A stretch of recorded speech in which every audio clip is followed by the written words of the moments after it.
शिक्षक आणि माझे प्रिय मित्रांनो, आज आपण सर्व 15 ऑगस्ट संविधान साजरे करण्यासाठी एकत्र आलो आहोत। हे ते दिनांक आहे ज्या दिवशी 1947 साली भारत ब्रिटिश सेनांचा प्रथम झाला। हा दिवस आपल्या देशाचा इतिहासातील सर्वोत्तम महत्त्वाचा दिवस आहे।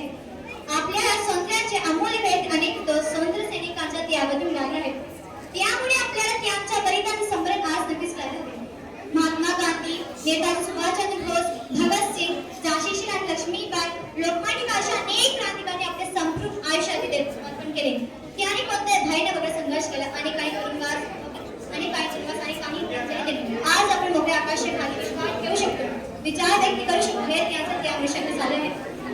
आजच मी आपण पण झेंड्याकडे कोण थांबू नये त्या झेंड्याखाली देशाचा उज्ज्वल भविष्य झेंड्याखाली काही करायच्या पदवी